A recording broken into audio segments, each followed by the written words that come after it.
Ravi de vous retrouver pour On se dit tout, l'émission qui déshabille les décideurs des parcours de femmes et d'hommes, leur destin, leurs histoires. Et j'accueille Katayoun Panahi. Bonjour Katayoun. Bonjour Arnaud. Ravi de vous accueillir. Enchantée également. Directrice immobilier à la SNCF, c'est pas rien. Et on se dit tout, et c'est parti.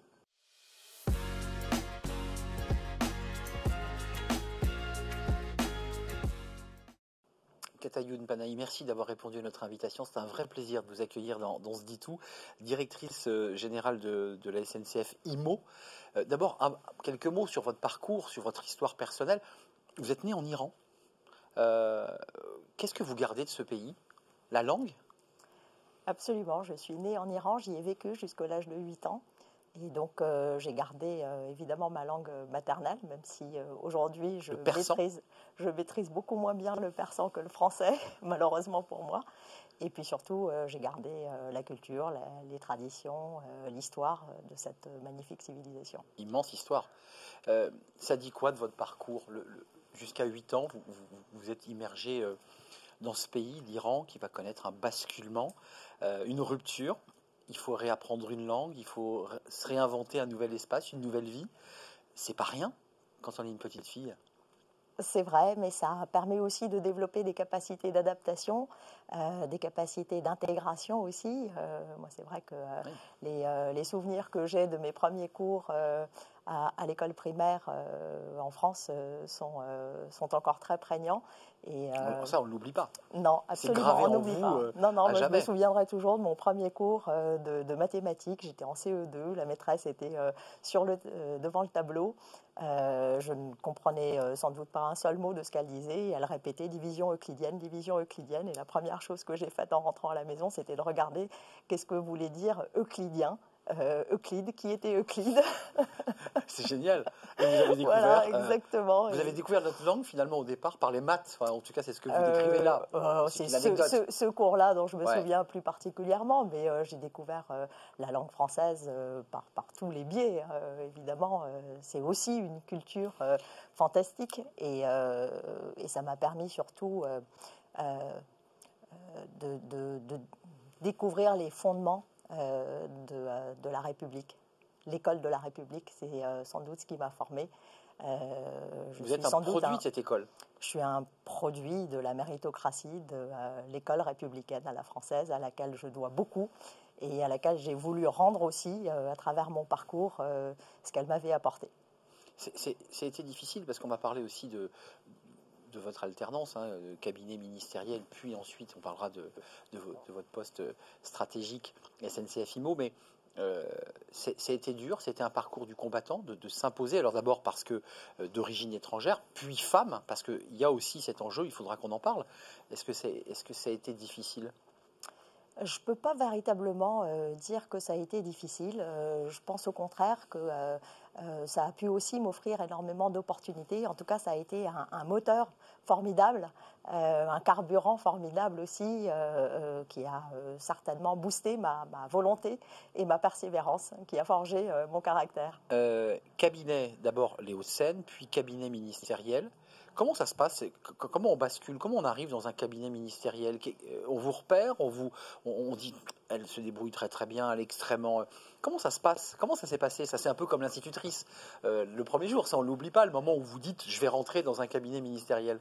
Alors, souvent dans les grands corps de l'État, des fonctionnaires sont identifiés pour pouvoir être proposés quand un nouveau gouvernement se constitue. Et donc, j'avais été identifiée et c'est le corps des ingénieurs des ponts qui m'avait à l'époque proposé. Et il se trouve que j'avais rencontré le directeur du cabinet qui était un ancien préfet formidable, Michel Thénault, que j'aime beaucoup, avec lequel évidemment l'entretien s'était bien passé. Et puis il m'avait proposé de rencontrer le ministre, évidemment. Oui. C'est aussi l'étape de validation ultime. Ouais. Et il se trouve que, alors c'est le ministre, à l'époque c'était Patrick Devedjian, et j'avais eu l'occasion de le croiser. Dans les Hauts-de-Seine? Alors c'est après, moi j'ai pris mes fonctions après dans les Hauts-de-Seine, mais avant j'avais eu l'occasion de le croiser sur un chantier puisque jeune ingénieur, j'avais piloté aussi des travaux autoroutiers. Non, j'étais encore à la direction de l'équipement à l'époque, toute jeune ingénieure. Oui, parce que vous avez fait les ponts et chaussées, absolument, école prestigieuse. Absolument, et donc j'avais piloté quelques travaux autoroutiers, dont la couverture de la tranchée de l'autoroute A86 à Antony, sur lequel on avait reçu une visite ministérielle, parmi lesquels se trouvait Patrick Devedjian, ainsi qu'un certain nombre d'autres ministres. Et lui-même qui était maire d'Antony d'ailleurs. Absolument. Et donc, chez lui. Là, quand il m'a vu, quand on a commencé à échanger, il m'a dit « Mais oui, mais bien sûr, c'était vous, la jeune femme avec le casque de chantier, les bottes de chantier. » Il m'a reconnu, et là, il s'est levé d'un bond et il est rentré dans le bureau de Michel en lui disant « Bon, il faut absolument que Katayoun démarre dès demain matin. » Voilà, c'est comme ça que c'est passé là. Avant de nous tourner vers les questions que vous avez sélectionnées d'ailleurs, la question du Collège de Paris, la question Andjaro, est-ce que vous avez le sentiment aujourd'hui, avec le recul, votre expérience, vous avez traversé des cabinets ministériels à l'écologie, à l'équipement, puis aujourd'hui directrice à la SNCF IMO, est-ce que vous êtes une femme inspirante? Est-ce que vous avez le sentiment que par votre parcours, vous êtes une femme inspirante? Écoutez, je ne sais pas si je suis une femme inspirante, ce n'est pas à moi d'en juger, mais en tout cas, j'essaye de transmettre ce que mon parcours m'a apporté aux autres jeunes femmes. Et vous le faites?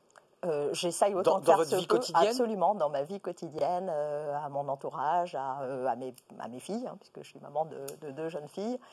J'essaye de transmettre aussi ce que mon parcours a pu m'apporter, ce que la vie a pu m'apprendre, mais comme chacun. Enfin, je pense qu'on a tous ce devoir de transmission. Évidemment. Un tout dernier mot avant les questions. Votre livre de chevet, c'est quoi le livre sur lequel que vous lisez en ce moment? Là, en ce moment, c'est Le Mage du Kremlin d'Aaron Poli. Alors j'en suis encore au début du bouquin, donc je n'ai pas encore fini, mais effectivement... toujours connecté au monde, en fait.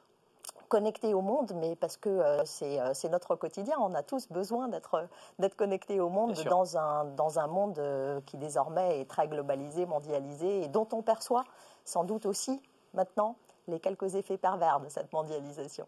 C'est exact. Puis le Kremlin, évidemment, on en parle beaucoup depuis quelques mois. La question Collège de Paris, vous l'avez sélectionnée, c'est votre question Collège de Paris, qui est une communauté d'écoles qui rend l'excellence accessible à tous. C'est la question Collège de Paris.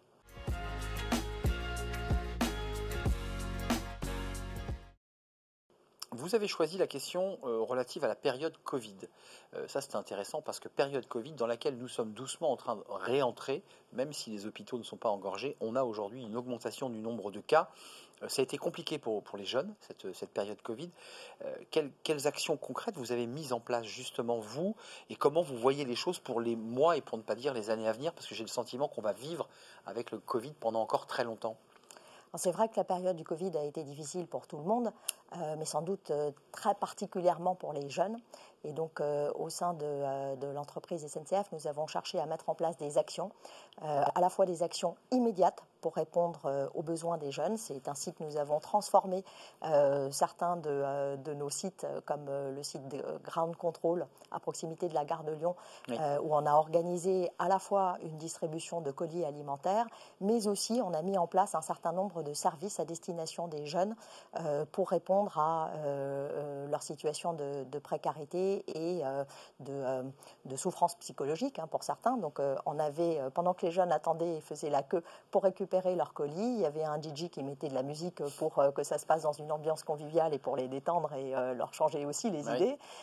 Et puis ça leur permettait de pouvoir avoir accès à des offres d'emploi, de stages, puisqu'on avait aussi des stands de recruteurs. Et avec la collectivité, on avait mis en place aussi des stands d'aide, de soutien, notamment des psys par exemple, qui dans une ambiance décontractée pouvaient venir discuter avec les jeunes, leur donner leur carte avec un numéro de téléphone, et ça permettait aux jeunes plus facilement peut-être quand ils se retrouvaient tout seuls dans sa chambre le soir en difficulté, de pouvoir entrer en contact avec le psy. Ça, c'était les actions qu'on a mises en place de manière immédiate pour répondre à la crise.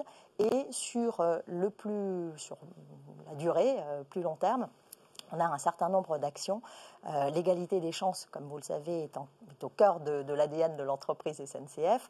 Et donc, très naturellement, on a adhéré au dispositif gouvernemental Un jeune, une solution. C'est vrai. Absolument, à travers la signature d'une charte de partenariat en juillet l'année dernière, qui a permis d'affirmer notre engagement en matière de recrutement des jeunes, d'alternance et aussi important. Tout un programme d'insertion.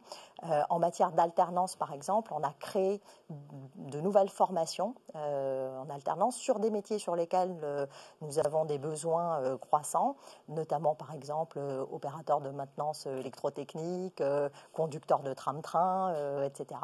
Et donc ça nous a permis de pouvoir recruter 8000 jeunes sur contrat d'alternance au sein de l'entreprise. Pour éviter la pénurie, parce qu'il y a un vrai sujet.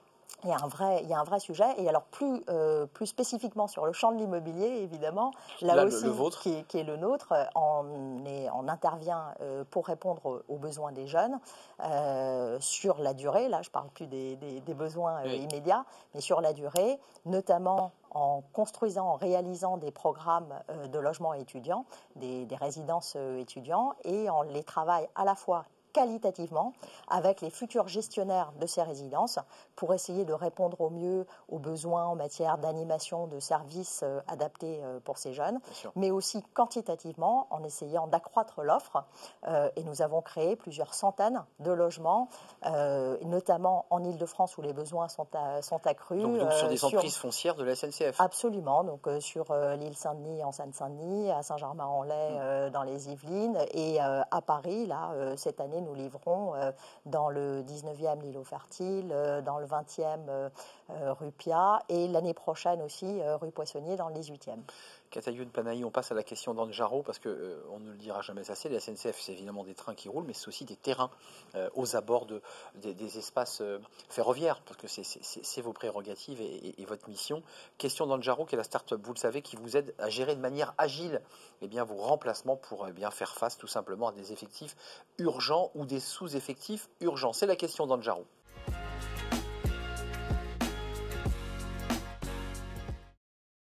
La question de Jarot, pour faire écho à ce qu'on vient de se dire sur la notion d'égalité des chances. Vous avez choisi la question sur la guerre des talents. On sait que c'est un frein, évidemment, au développement d'une entreprise lorsqu'elle n'a pas les talents à recruter. Comment vous faites à la SNCF et à SNCF Immo, qui vous concerne directement, pour maintenir cet engagement sociétal, qui serait donc un levier d'attractivité pour vous, évidemment? Alors, vous avez entièrement raison. Aujourd'hui, les entreprises se livrent à une véritable guerre des talents et on s'aperçoit que la politique de rémunération n'est plus du tout le principal critère pour pouvoir attirer les jeunes. Ce qui compte désormais pour pouvoir attirer, c'est plutôt les valeurs portées par l'entreprise. Il faut que les salariés puissent se reconnaître dans ces valeurs et puissent être fiers des valeurs, notamment en termes d'engagement social, sociétal et environnemental de l'entreprise. Et de ce point de vue-là, je dois dire que l'entreprise SNCF offre des atouts, d'abord parce qu'on est au cœur de la vie quotidienne des Français. C'est une véritable fierté d'ailleurs pour les cheminots. C'est ce qui est bien retracé dans notre dernière campagne de communication. Je ne sais pas si vous l'avez vu. Voilà, absolument, où on entend effectivement sur la magnifique voix de Gaël Faye cette phrase « on n'est pas carré, on est hexagonal ». Donc effectivement, c'est un film d'ailleurs. Enfin, c'est un film. C'est une campagne très rare d'ailleurs, il faut le signaler. Tout à fait. Sur le plan de sa qualité artistique, c'est une campagne très rare. Absolument, et donc les cheminots sont fiers de cela. En termes d'engagement social et environnemental, on a aussi la chance de finalement œuvrer à travers le train et le transport ferroviaire. C'est sans doute l'un des modes de transport les plus décarbonés. Évidemment. On a donc développé toute une stratégie que l'on qualifie intitulée « Le fer contre le carbone ». Je trouve que le titre est assez parlant aussi. C'est notre président Jean-Pierre Farandou, effectivement, qui a lancé cette stratégie qui vise à doubler la part modale du ferroviaire, aussi bien en termes de transport de marchandises que de voyageurs, absolument, d'ici 2030. Donc ça, c'est vraiment un enjeu environnemental majeur, dans lequel, évidemment, SNCF Immobilier s'inscrit totalement, puisque nous œuvrons à la transformation d'anciennes friches ferroviaires en nouveaux quartiers bas carbone, à proximité des gares et des nœuds de transport, pour concentrer justement aussi l'activité et l'habitation exactement autour de ces nœuds ferroviaires, pour inciter à l'usage des modes de transport collectif. Et puis surtout, nous disposons de foncier en cœur de ville qui sont imperméabilisés, artificialisés, voire même très pollués. Et quand on transforme ces sols-là pour faire de la renaturation en ville, pour lutter contre les îlots de chaleur. Des poumons verts. Exactement, ça permet d'œuvrer en faveur des enjeux de transition écologique et c'est des valeurs qui sont assez fortement portées par le groupe. Vous portez évidemment à travers cette direction générale des enjeux importants et transversaux évidemment pour repenser la ville, vivre autrement dans notre ville. Je pense au quartier d'Austerlitz évidemment et de la gare et de ce nouveau quartier qui est sorti de terre en presque 10 ans, qui était incroyable. 30 secondes, Katayoun Panahi, 30 secondes face caméra, c'est la question de l'hémicycle pour vous transformer, mais vous allez repasser peut-être dans le volet cabinet, des propositions, des projets, des réformes, qu'est-ce que vous avez envie bien de voir se transformer dans votre secteur, évidemment, c'est tout de suite et c'est la question de l'hémicycle.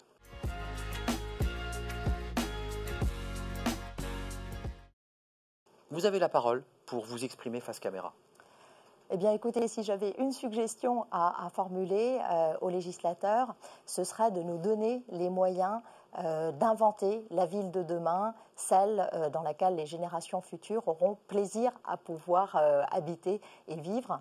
On s'aperçoit aujourd'hui que l'ensemble des règles qui régissent la fabrique urbaine repose finalement sur le paradigme de la période de reconstruction d'après-guerre. Si je prends l'exemple qui me concerne plus particulièrement chez SNCF Immobilier, la valorisation foncière, elle repose essentiellement sur la constructibilité d'un terrain. Plus un terrain est constructible, plus il vaut cher. Ça, c'est un principe qui était certainement opportun à une période où il s'agissait de reconstruire le pays. Aujourd'hui, avec les enjeux de transition écologique, on s'aperçoit qu'on a plutôt besoin de faire de la renaturation en ville et donc de pouvoir intégrer la création de valeur environnementale dans la valorisation foncière. Aujourd'hui, quand on dispose, nous, d'un foncier SNCF, un foncier qui n'est plus nécessaire aux activités ferroviaires, on veut le transformer. Si on veut y faire un parc urbain, eh bien notre foncier ne vaudra pas grand-chose. Et donc ça n'incite pas les propriétaires fonciers à favoriser la biodiversité et reperméabiliser des sols et lutter contre les îlots de chaleur. Si on veut le faire, il faut qu'on arrive à changer les règles et à intégrer la création de valeur environnementale. Ça peut passer notamment en intégrant la réalisation de puits de carbone sur le foncier dans le marché des quotas de CO2, des certificats d'économie d'énergie. Ça pourrait être une solution en tout cas, mais c'est valable pour l'ensemble des autres règles qui régissent la fabrique urbaine. Aujourd'hui, par exemple, la loi sur la maîtrise d'ouvrage public qui régit les émoluments, les modes de rémunération des maîtres d'œuvre et des architectes, base cette rémunération sur le montant des travaux qu'ils préconisent. Ça, là encore, c'était sans doute une règle qui était adaptée pour reconstruire le pays après la Seconde Guerre mondiale. Aujourd'hui, on a plutôt besoin de pouvoir faire reposer cette construction sur les principes de performance énergétique, de performance environnementale des projets. On était un peu plus large que 30 secondes. Pardonnez-moi. Un petit peu, mais c'est tellement passionnant. Merci Katayoun Panahi, parce qu'il y a des enjeux, on voit, législatifs aussi de transformation des règles. Il faudrait reprendre tout le corpus législatif et réglementaire pour l'adapter aux nouveaux enjeux de transition. Oui, je crois qu'il y a un vrai débat, et là c'est entre les mains du législateur, évidemment, pour repenser le système et de le fluidifier, de le rendre plus simple. Merci Katayoun Panahi, je rappelle que vous êtes directrice générale SNCF IMO, c'est un vrai plaisir de partager ce moment avec vous, et puis aussi de découvrir votre parcours et de votre destin. Merci à vous, merci de votre fidélité, puis on se retrouve évidemment pour un prochain numéro. Bye bye. Décideurs engagés, l'émission TV de l'hémicycle animée par Arnaud Ardouin qui déshabille les décideurs, qui nous permet d'appréhender ce qui chaque jour leur donne envie de se battre et de réussir.